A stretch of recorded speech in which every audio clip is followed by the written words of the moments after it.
Sebelum kita memulai perbincangan kita tentang 3 kategori kotoran batin, ya mari sama-sama beranjali memberikan penghormatan kita kepada Guru Agung kita, Buddha Gotama.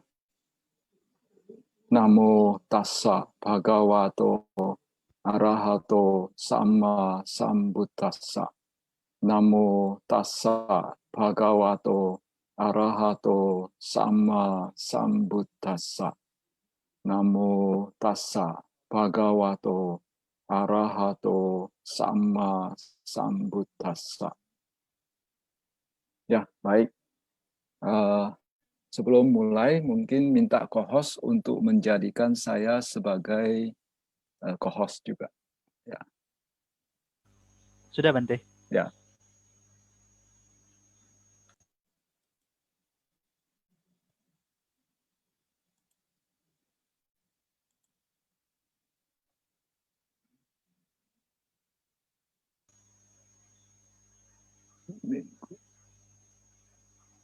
Ya.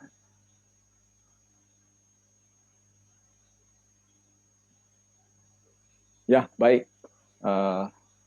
Kita mulai saja. Ya. Sebagaimana kita ketahui bahwa secara umum yang namanya kotoran batin atau kilesa itu bisa dibagi menjadi 3 macam.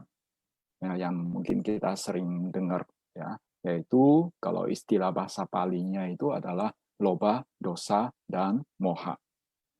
Jadi 3 kotoran batin ini, yaitu loba, dosa, dan moha, itu adalah sikap batin kita yang bersifat negatif ketika kita berhadapan dengan suatu objek. Ini sikap negatif, ya. Nah, jadi ketika kita berhadapan dengan satu objek, kita menyukai objek tersebut, kita melekat pada objek tersebut, itu namanya loba. Kemudian yang kedua adalah ketika kita berhadapan dengan objek tersebut, kita tidak suka terhadap objek tersebut, kita benci terhadap objek tersebut, kita menolak objek tersebut, itu namanya dosa. Ya, atau secara umum diterjemahkan sebagai kemarahan atau kebencian. Tapi tentu saja yang nanti kita akan lihat itu tidak sesederhana itu. Ya. Kemudian sikap negatif yang ketiga adalah moha.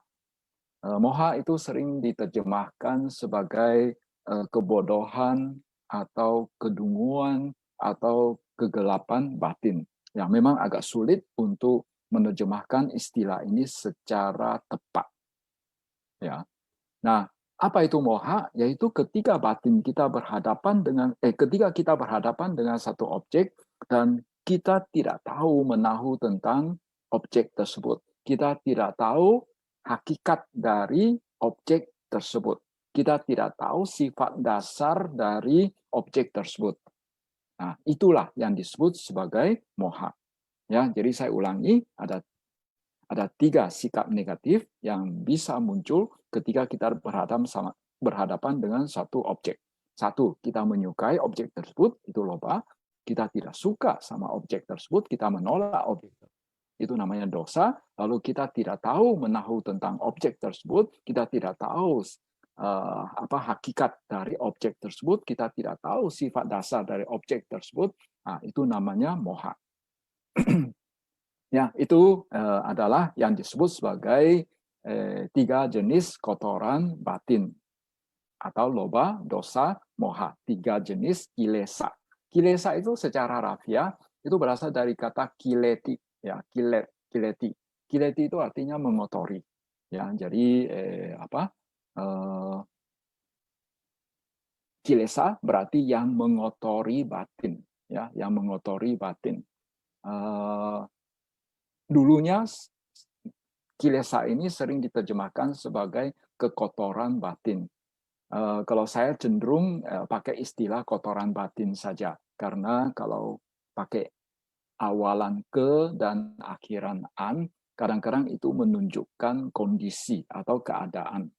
Jadi kekotoran batin itu artinya keadaan batin yang kotor. Nah, keadaan batin yang kotor. Nah, apa? Dibandingkan sama terjemahan kotoran batin, itu kotorannya itu saya pikir terjemahan kotoran batin lebih pas, ya. Itu untuk saya. Nah, tetapi ya, kita juga mungkin pernah mendengar bahwa yang namanya kotoran batin itu bisa lagi dibagi menjadi kotoran batin yang kasar, yang sedang, dan halus. Istilah kerennya itu namanya witikama kilesa. Itu yang kotoran batin yang kasar. Kemudian yang kedua itu adalah kotoran sedang, yaitu pariyutthana kilesa. Kemudian yang ketiga, yang kotoran batin yang halus, ya, itu namanya anusaya kilesa. Pembagian 3 kategori kotoran batin, yaitu kasar, sedang, dan halus ini, itu sumbernya dari mana? Kalau kita lihat di Tipitaka, itu tidak ada. Ya, tidak ada di dalam Tipitaka. Terutama dalam Winaya Pitaka dan Sutta Pitaka. Ya. Kemudian, lantas itu muncul dari mana? Jadi kalau kita telusuri itu muncul dari Atthakatha, yaitu kitab komentar atau sekarang sering juga orang menerjemahkan Atthakatha itu sebagai kitab penjelas makna, ya, atau pengurai makna, ya, atau pengulas makna. Ya, jadi 3 jenis kotoran batin ini kita bisa lihat di Digha Nikaya Atthakatha. Ya. Kemudian bisa juga dilihat di Winaya Pitaka Atthakatha, Winaya Atthakatha. Selain itu, ya, pembagian 3 jenis ini kita juga bisa lagi lihat di Theragata Atthakatha. Jadi semua yang sumbernya itu kita temukan itu di dalam Atthakatha. Dalam Tipitaka memang tidak ada. Ya. Tapi ya walaupun itu tidak ada dalam Tipitaka, tapi itu cukup membantu kita untuk memahami fenomena yang ada, fenomena nyata yang ada dalam kehidupan kita sehari-hari. Ya, misalnya, ya, kan salah satu kilesa itu adalah kemarahan. Ya, jadi kemarahan itu kalau kita perhatikan dalam kehidupan sehari-hari, ada kemarahan yang sampai meledak-ledak. Ya, piring terbang, ya, orang dipukuli, bahkan dibunuh, dan lain sebagainya. Nah, itu adalah yang sangat kotoran batin yang ininya manifestasinya itu sangat kasar. Ya. Nah, lalu ada yang hanya sekedar marah biasa, ya, sekedar marah biasa. Nah, itu yang bersifat sedang. Kemudian ada lagi yang lebih halus lagi, ya. Lebih halus seperti ini, ya biasanya itu bersifat penolakan, ya. Misalnya gini, ya ini contoh yang saya sering berikan. Misalnya saya sedang meditasi, lalu ruangannya saya matikan lampunya, saya gelapkan lampunya. Lalu pada saat sedang meditasi, lalu ada orang menyalakan lampunya. Lantas dalam hati saya mengatakan, orang ini kok menyalakan lampunya ya? Ya. Nah, itu sebetulnya dalam diri kita itu pun muncul satu kemarahan sedikit, kemarahan kecil yang sangat halus, ya, penolakan, muncul penolakan. Nah, jadi itu adalah manifestasi dari kotoran batin dosa, ya, kemarahan yang sangat halus. Dan seringkali itu kita tidak menyadarinya atau seringkali sulit untuk disadari. Ya, jadi memang dalam kenyataannya, dalam kehidupan sehari-hari, memang kita bisa melihat bahwa manifestasi dari kotoran batin itu bisa dalam bentuk kasar, sedang, dan halus. Ya, oleh karena itu ya pada malam ini ya pada kesempatan ini ya kita akan membahas ya secara lebih detail. Ya, jadi seperti yang tadi saya katakan ya yang kasar itu kotoran batin yang kasar namanya witikama kilesa. Secara harafiah witikama yaitu mempunyai arti pelanggaran. Jadi kotoran batin yang menyebabkan pelanggaran terhadap sila. Ya, misalnya membunuh, ya, lalu karena serakah lantas kita mencuri dan lain sebagainya. Ya. Kemudian yang sedang itu namanya pariyuthana kilesa. Pariyuthana itu banyak tafsiran terhadap kata ini. Salah satunya itu adalah yang membuat membuat nongol begitu. Yang membuat nongol atau bisa juga berarti membuat kusut. Ya, bisa juga berarti membuat kusut atau mengobok-obok, mengaduk-aduk. Nah, jadi ini adalah kotoran batin yang mengobok-obok batin, yang membuat batin itu menjadi kusut. Ya, tentu saja dalam manifestasinya tidak sekasar kotoran batin yang kasar itu, yaitu witikama kilesa. Ya, misalnya ya saya kasih contoh, jadi misalnya manifestasi dari witikama kilesa itu adalah terjadinya pelanggaran sila secara jasmani maupun ucapan. Ya, sebetulnya yang namanya pelanggaran sila itu hanya dua macam, yaitu secara jasmani dan ucapan. Ya, secara jasmani dan ucapan. Misalnya ya kita sebagai umat awam melanggar sila panatipata, membunuh makhluk hidup, dan itu dilakukan melalui jasmani. Lalu contoh yang lain lagi adalah melanggar sila musawada, misalnya yaitu pelanggaran yang dilakukan melalui ucapan. Ya, nah itu adalah pelanggaran sila yang kasar, ya, atau manifestasi dari kotoran batin yang kasar, yaitu terjadinya pelanggaran sila secara jasmani maupun ucapan. Kemudian kalau yang kotoran batin sedang, itu wujudnya itu dia munculnya itu di dalam batin, ya, munculnya di dalam batin. Dia membuat batin ini menjadi kusut, mengobok-obok batin ini, ya, membuat batin ini menjadi kacau, ya.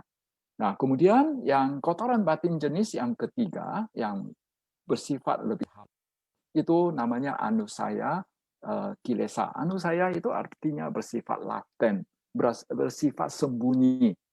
Jadi dia itu dari tampak luar tidak kelihatan, tapi nanti ya pada kesempatan tertentu dia bisa nongol. Ya, biasanya itu kelihatan seolah-olah tidak kelihatan. Jadi dia bersifat laten, sembunyi. Dan itu pun ya itu nanti manifestasinya itu dalam bentuk batin, ya, dalam batin kita. Ya. Kemudian khusus untuk loba, ya, kalau yang kasar itu dalam kitab bahasa Pali itu seringkali disebut dengan istilah yang lain, yaitu abijja, ya, abijja. Nah, itu kita bisa terjemahkan sebagai tamak, atau manifestasi yang lain dari abijja itu adalah iri hati, ya, iri hati. Kemudian walaupun sebetulnya istilah iri hati ini ada istilah yang lain dari dalam istilah bahasa Palinya, ya, iri hati, ya, tapi sebetulnya yang namanya iri hati sama tamak itu atau loba itu sebetulnya itu satu keluarga, ya. Kemudian yang kategori menengah, ya, dari loba itu ya disebut loba. Kemudian yang lebih halus itu namanya raga, ya, raga secara harafiah berarti mewarnai, ya, mewarnai. Jadi bisa kita terjemahkan juga sebagai gairah, ya, gairah. Kemudian untuk kotoran batin yang bersifat menolak itu dalam bentuk kasar itu disebut, ada istilah bahasa Palinya, yaitu niat jahat. Ya, jadi niat jahat itu misalnya pengen membunuh, pengen memukul, gitu. Ya, nah itu biapada. Kemudian yang bentuk yang lebih halus itu disebut sebagai dosa. Ya, kemudian bentuk yang paling halus itu namanya patiga. Patiga itu artinya penolakan atau iritasi. Ya, penolakan atau iritasi. Ya. Bagi yang pernah belajar Abhidhamma, istilah patiga ini mungkin tidak asing ya, karena ada dua jenis cita, ya, yang dosa mula cita itu istilah yang digunakan itu patiga. Ya. Kemudian kotoran batin yang ketiga yang disebut sebagai gelap batin, ya, kegelapan batin itu moha, bentuk kasarnya itu, ya, itu adalah miccaditthi, yaitu pandangan salah, ya, pandangan salah atau pandangan keliru. Kemudian kotoran batin yang bersifat menengah itu disebut moha, lalu yang halus itu awijja. Jadi pada dasarnya istilah abijja, loba, raga itu sebetulnya itu sinonim. Cuma ya oleh atakata itu dibagi tingkatannya. Jadi itu adalah loba yang sangat kasar, lalu loba sendiri menengah, lalu yang loba yang halus itu disebut raga. Kemudian dosa yang kasar itu disebut biapada, niat jahat, lalu menengah dosa, lalu yang halus itu namanya patiga atau penolakan atau iritasi. Kemudian moha, ya, bentuk yang paling kasar dari moha itu adalah miccaditthi, ya, pandangan salah atau pandangan keliru. Kemudian yang halus itu disebut awijja, ketidaktahuan. Ya, di dalam Paticca Samuppada kan itu rantai pertama disebut sebagai awijja, ya, ketidaktahuan. Ya. Nah, sekarang untuk penangkalan terhadap 3 jenis kotoran batin ini juga dikatakan bahwa kalau untuk menangkal kotoran batin yang bersifat kasar, yang manifestasinya itu diungkapkan melalui jasmani dan ucapan, nah itu penangkalnya itu atau antidotnya itu adalah menjalankan sila. Jadi misalnya untuk mengatasi kotoran batin,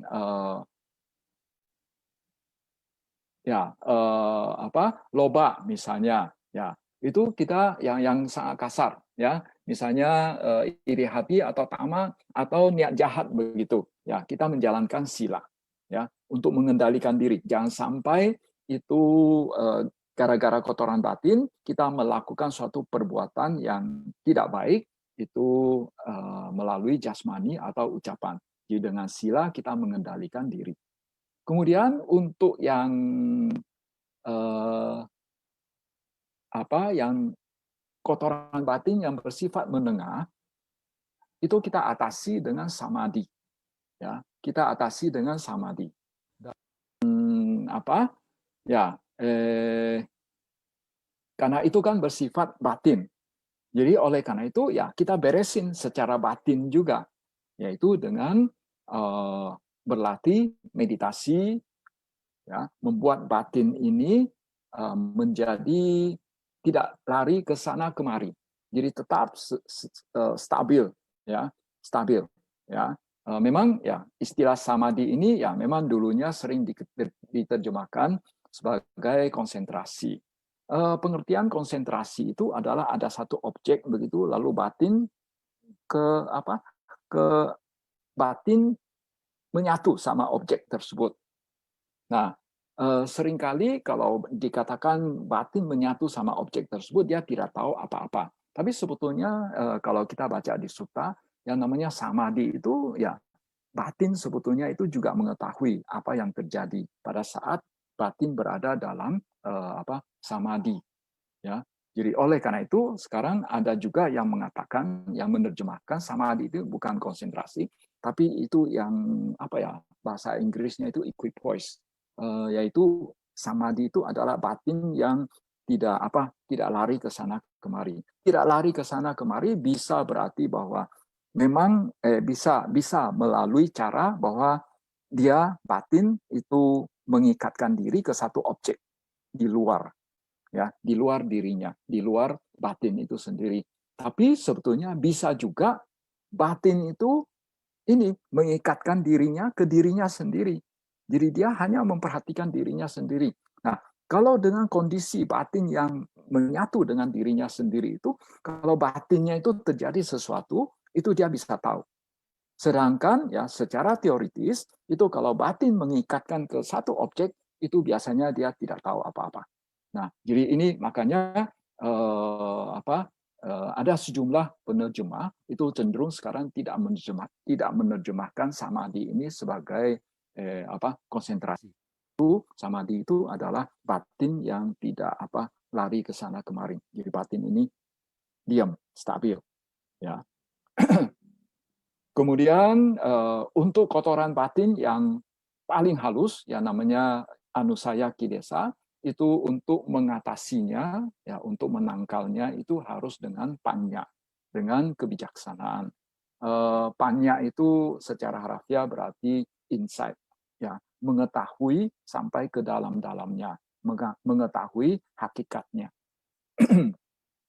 Nah, kemudian kalau kita lihat sila, samadhi, dan panya itu sebagai antidot atau sebagai penangkal dari kotoran batin yang kasar, sedang, dan halus itu, kalau lihat cara kerjanya, ya, kalau sila itu, ya istilah ininya bahasa Palinya itu tak angga pahana, ya, yaitu kotoran batin ya ditanggalkan pahana secara satu potong per satu potong, ya. Tak itu artinya itu angga bagian atau ruas, ya bisa berarti ruas, bisa berarti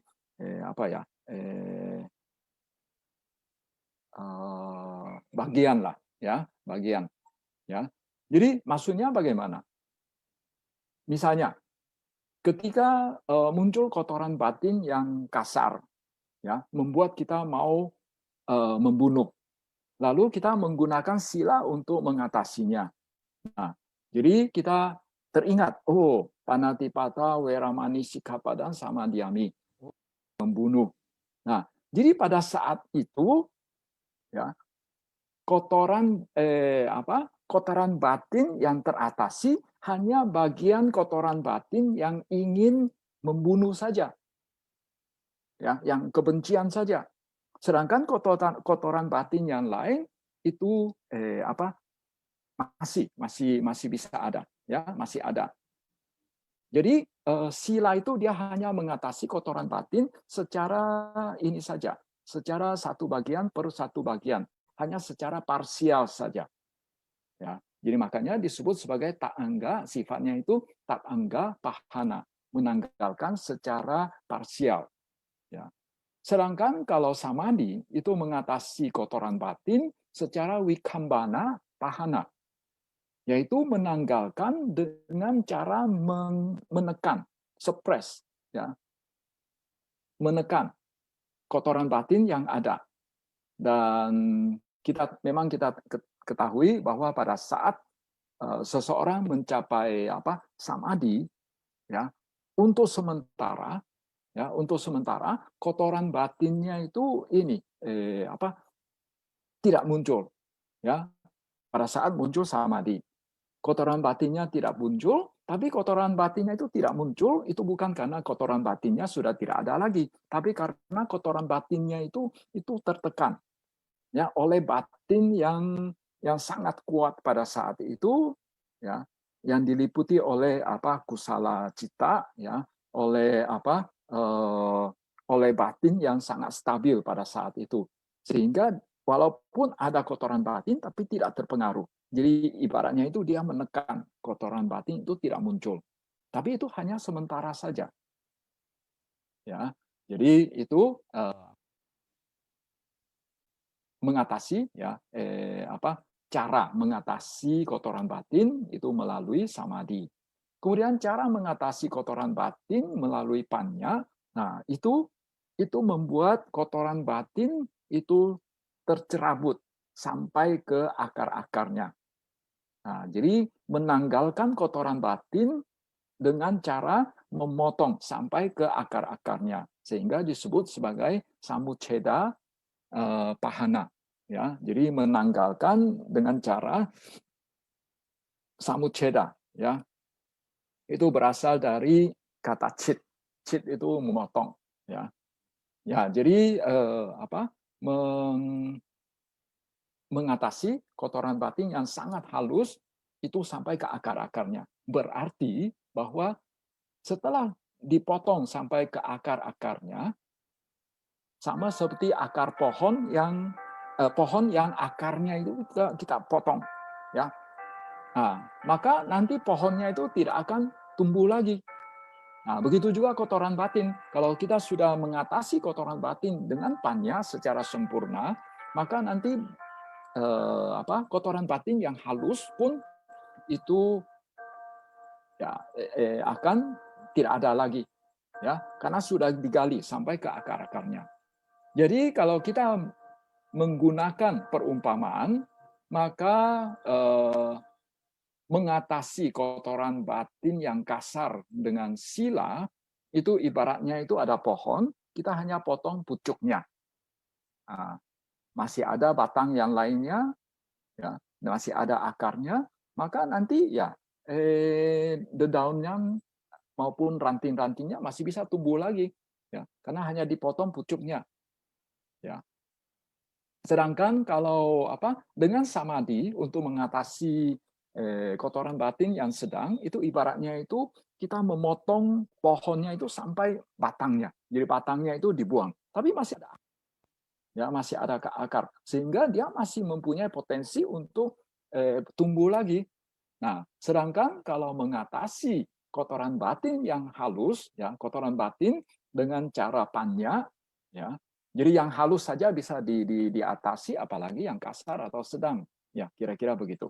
Ya, jadi mengatasi kotoran batin itu dengan cara panya, dengan mengembangkan panya, maka itu ibaratnya itu kita menebang pohon itu sampai ke akar-akarnya. Ya, nah, tentu saja ya dibandingkan dengan menebang pohon hanya bagian pucuk atau bagian batang, tentu saja menebang pohon sampai ke akar-akarnya itu akan sifatnya lebih tuntas. Ya, nah, jadi bagi mereka yang mampu mengatasi kotoran batin dengan panya, ya, seperti menebang pohon sampai ke akar-akarnya, maka ya tentu saja dikatakan setelah itu dia akan terbebas dari kotoran batin. Ya, kotoran batin tidak akan mengganggu batinnya lagi. Ya, jadi ya inilah sekilas penjelasan tentang ini tiga kategori kotoran batin. Nah, sekarang kita kembali ke kutipan yang ada di Atthakatha. Ya, nah, kita melihat ya secara sekilas. Ya, ini adalah kutipan yang ada di kitab komentar Digha Nikaya dan Vinaya Pitaka. Nah, saya menyusunnya kembali. Ya, jadi khusus untuk kotoran batin yang sangat kasar, ya, yang kasar itu diatasi dengan sila. Menurut buku komentar, ya sila itu ditemukan di dalam Vinaya Pitaka. Ya, kemudian sila itu untuk mengatasi kotoran batin yang membuat kita melakukan duccarita, yang membuat kita melakukan perbuatan yang tidak baik. Ya, duccarita itu terdiri dari kata dur sama carita. Dur itu durhaka, ya, durjana. Dur itu artinya tidak bagus, ya, domanasa. Do itu berasal dari kata dur juga, ya.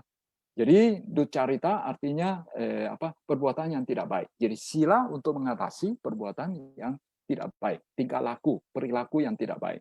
Dan sifatnya itu ya hanya menanggalkan secara parsial. Ya. Kemudian kalau pariyutthana kilesa atau kotoran batin yang bersifat menengah atau sedang itu diatasi dengan samadhi. Nah, menurut Atthakatha ya itu bisa kita temukan di dalam Sutta Pitaka. Ya, kemudian samadhi ini tujuannya untuk mengatasi tanha. Tapi tentu saja mengatasi tanha itu untuk sementara waktu, ya, untuk sementara waktu.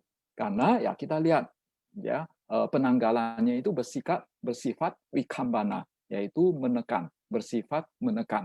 Jadi yang namanya menekan itu hanya saat kita menekan saja. Ketika kita tidak menekan, ketika kita keluar dari samadhi, ya bisa muncul kembali. Ya, tapi sebetulnya ini tergantung kekuatan samadhi kita juga. Jadi ada orang yang begitu keluar dari samadhi, itu kotoran batinnya langsung keluar. Tapi kalau misalnya samadhinya itu sangat kuat, ya, samadhinya itu sangat kuat, itu kekuatan dia untuk menekan kotoran batin itu bisa berlangsung bertahun-tahun. Bahkan di dalam kitab komentar sempat disinggung bahwa ada biku yang samadhinya sedemikian kuatnya sehingga sampai kotoran batinnya itu tertekan sampai puluhan tahun tidak muncul, dan akibatnya itu membuat biku tersebut dia kira dia sudah mencapai kesucian karena dia memeriksa dirinya itu sudah tidak ada lagi kotoran batin. Tapi itu karena samadhinya yang kuat, bukan karena dia sudah memiliki panya, bukan karena dia sudah mencabut sampai ke akar-akarnya kotoran batin yang ada. Jadi sebetulnya masih ada tersembunyi ya di dalam. Ya. Nah, jadi untuk kotoran batin yang sedang itu diatasi dengan samadhi. Ya, persisnya yaitu untuk mengatasi tanha dan sebagainya tentu saja. Ya, tanha itu ya biasanya diterjemahkan sebagai nafsu keinginan. Ya, perlu diperhatikan beda ya, nafsu keinginan sama keinginan. Istilah bahasa Palinya itu berbeda. Kalau tanha secara harafiah berarti haus. Ya, kalau bahasa Sanskertanya itu tresna. Ya, tresna. Lalu kalau bahasa Jawanya itu tresno. Tapi ya artinya sudah beda. Tresno itu kalau tidak salah artinya cinta. Ya. Nah, jadi kalau tanha itu haus, ya, haus, ya. Oleh karena itu kadang-kadang saya terjemahkan tanha itu sebagai haus damba. Ya. Tapi ya di Indonesia umumnya buku-buku dhamma itu diterjemahkan sebagai nafsu keinginan. Itu beda sama keinginan. Kalau tanah itu konotasinya itu selalu negatif. Itu selalu kalau di dalam Abhidhamma itu selalu berasosiasi dengan loba. Ya, sedangkan yang keinginan, ya, desire, ya, kalau tanha itu craving, ya, tanha itu craving. Lalu kalau keinginan, desire, itu istilah bahasa Palinya itu namanya canda.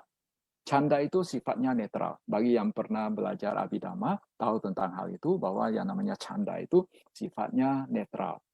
Jadi kalau dia berasosiasi dengan akusala cita, dengan akusala cetasika, maka cita itu, ya, jadi cita yang mengandung canda, lalu yang di dalamnya berasosiasi dengan akusala cetasika, maka itu disebut akusala cita. Sedangkan kalau keinginan yang baik, ya, kusala yang berasosiasi dengan kusala cetasika, maka itu disebut kusala cita. Ya, jadi kita perlu hati-hati ketika menggunakan istilah canda ini. Ya. Kemudian kotoran batin yang halus, ya, itu diatasi dengan panya. Dan itu dikatakan bisa ditemukan di dalam Abhidhamma Pitaka. Ya. Kemudian jadi panya ini, ya, atau contoh dari anusaya kilesa ini misalnya adalah ditthi, ya, pandangan salah, ya, pandangan salah. Kemudian cara mengatasinya itu adalah melalui memotong sampai ke akar-akarnya. Nah, jadi dari sini kita bisa lihat bahwa menurut Atthakatha itu sila bisa ditemukan di dalam Vinaya Pitaka. Kemudian samadhi ditemukan di dalam Sutanta Pitaka. Kemudian panya itu ditemukan Abhidhamma Pitaka. Tentu saja ya memang kita kalau kita cukup sering membaca Atthakatha, kita akan lihat bahwa kadang-kadang ya Atthakatha itu cukup banyak juga mengandung hal-hal yang bersifat cocok logi, ya, bersifat cocok logi, ya. Jadi misalnya dikatakan sila itu ditemukan di dalam Vinaya Pitaka, oke lah, itu masih oke, itu karena mengandung Vinaya. Tapi kalau dikatakan Sutanta Pitaka itu hanya melulu tentang samadhi, rasanya kok tidak, ya. Rasanya di dalamnya juga ada panya, juga kadang-kadang di dalamnya ada tentang pembabaran tentang sila. Ya, tentu saja ini hanya untuk menyesuaikan, ya. Hanya sejenis dicocok-cocokkan begitu. Sila dengan Vinaya Pitaka, lalu samadhi dengan Sutanta Pitaka, lalu panya dengan Abhidhamma Pitaka. Karena yang namanya panya sebetulnya di dalam sutta juga, ya, sebetulnya di dalam sutta juga ada. Ya, itu sedikit penjelasan dari Atthakatha dari Digha Nikaya dan Atthakatha dari Vinaya Pitaka. Sekarang terakhir, ya, kita lihat Atthakatha dari Theragata, ya, Atthakatha dari Theragata. Jadi dikatakan itu kalau dikaitkan sila samadhi dengan panya, itu dikaitkan dengan pernyataan yang ada di dalam Dhammacakkappavattana Sutta, ya. Dalam Dhammacakkappavattana Sutta kan dikatakan bahwa ada Sang Buddha mengajarkan jalan tengah. Nah, lalu ada ekstrim kiri, ada ekstrim kanan, ya. Ada dua ekstrim, yaitu satu ekstrim adalah membiarkan terjadinya pelampiasan nafsu indriawi. Ya, itu istilah bahasa palinya itu adalah kama sukha nu yoga. Ekstrim yang lain lagi itu adalah atta kilamatha, ya, anu yoga. Nah, itu adalah penyiksaan diri. Ya, kemudian ya satu adalah membiarkan menikmati kesenangan indriawi, satu lagi ini mengekang diri, ya, sampai menyiksa diri. Ya, itu ekstrim yang lain. Nah, jadi yang Sang Buddha ajarkan adalah Majjhima Patipada, yaitu 8 jalan utama. Nah, itu yang namanya jalan tengah. Nah, jadi berkaitan dengan tiga ungkapan yang ada di dalam Dhammacakkappavattana Sutta itu, menurut Atthakatha, kalau sila itu untuk mengatasi pelampiasan nafsu indriawi. Sedangkan yang namanya samadhi itu untuk mengatasi penyiksaan diri. Sedangkan yang namanya panya itu adalah untuk mengembangkan, ya, ini jalan tengah. Ya. Kemudian di samping itu juga dikatakan bahwa sila itu ya selain sebelumnya sudah dikatakan bahwa sila itu adalah untuk bertujuan pada menanggalkan kotoran batin yang kasar, ya, kotoran batin yang kasar, kotoran batin yang menimbulkan pelanggaran sila. Kemudian kalau samadhi itu tujuannya itu untuk menanggalkan kotoran batin yang membuat batin itu kusut, ya, membuat batin itu kusut. Kemudian kalau panya itu tujuannya itu untuk mengatasi atau untuk menanggalkan kotoran batin yang bersifat laten. Kemudian juga dikatakan bahwa sila itu untuk mengatasi duccarita, yaitu perilaku yang tidak baik, ya, atau memurnikan perilaku yang tidak baik. Sedangkan samadhi itu untuk memurnikan, ya, batin yang dikotori oleh tanha, oleh nafsu keinginan. Sedangkan panya itu untuk mengatasi, untuk memurnikan pandangan salah yang mengotori batin kita. Dan kalau sila itu tujuannya, sila yang cara mengatasi kotoran batinnya itu bersifat parsial, itu tujuannya itu membuat kita terhindar dari terlahir di alam apaya. Sedangkan kalau samadhi, ya, yang cara kerjanya itu bersifat menekan, itu membuat kita terhindar dari terlahir di alam kama dhatu. Ya, alam kita tahu kan ada tiga bentuk kelahiran atau tiga dhatu, ya, tiga loka dhatu, satu kama dhatu, lalu kama dhatu, satu rupa dhatu, satu arupa dhatu. Ya, jadi kama dhatu itu termasuk yang 4 apaya, ya, neraka, kemudian binatang, peta, asura. Ya, itu 4 alam apaya, lalu termasuk juga alam manusia, lalu 6 alam dewa yang paling rendah. Itu yang disebut sebagai kama dhatu. Jadi samadhi itu kan itu membuat seseorang mencapai jana. Nah, ketika seseorang bisa mempertahankan jananya itu sampai kematiannya, ya, maka dia akan terlahir di alam Brahma. Ya, berarti dia akan terlahir di alam rupa dhatu dan arupa dhatu. Sehingga dia tidak akan terlahir di alam kama dhatu. Jadi makanya dikatakan bahwa samadhi yang cara kerjanya itu secara menekan, itu seseorang terhindar dari terlahir di alam kama dhatu. Kemudian yang terakhir adalah panya, yang cara kerjanya bersifat memotong sampai ke akar-akarnya dari kotoran batin kita, itu membuat kita terhindar terlahir di semua eksistensi, entah itu di kama dhatu, di rupa dhatu maupun arupa dhatu. Ya, jadi itu yang diceritakan di dalam Atthakatha dari Theragata.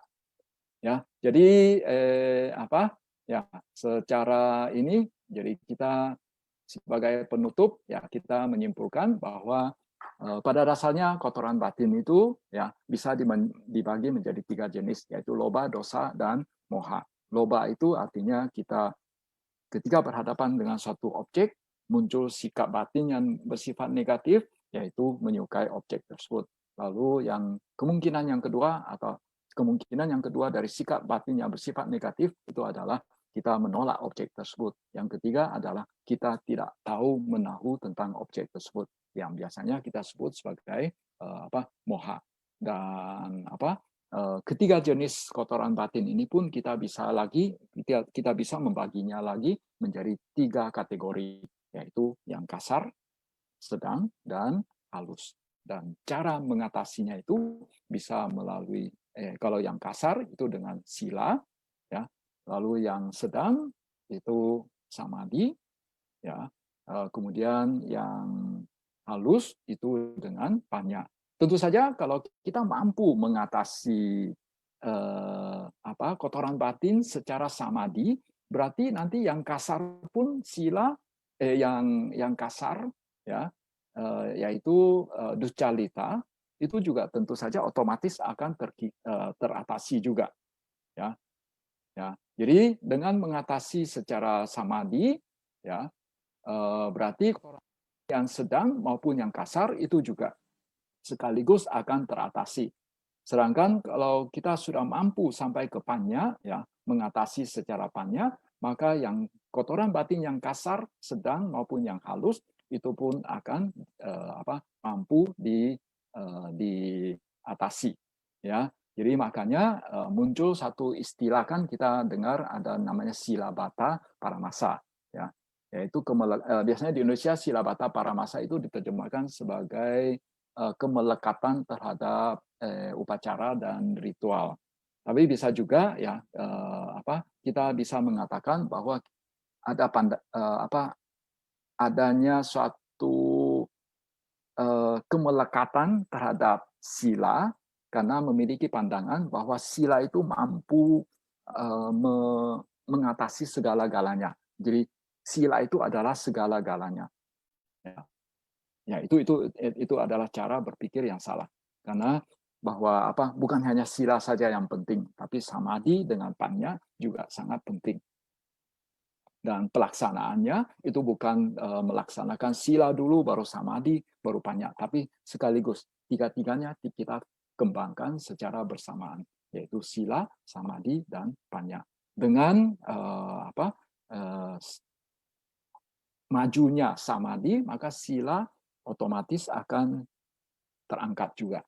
Dengan majunya panya, ya sila juga akan terangkat. Ya, dengan majunya samadhi, panya juga akan terangkat. Jadi ketiganya itu saling terkait, saling berhubungan. Ya, saya pikir sampai di sini saja dulu apa yang dapat kami sampaikan. Ya, saya kembalikan ke moderator.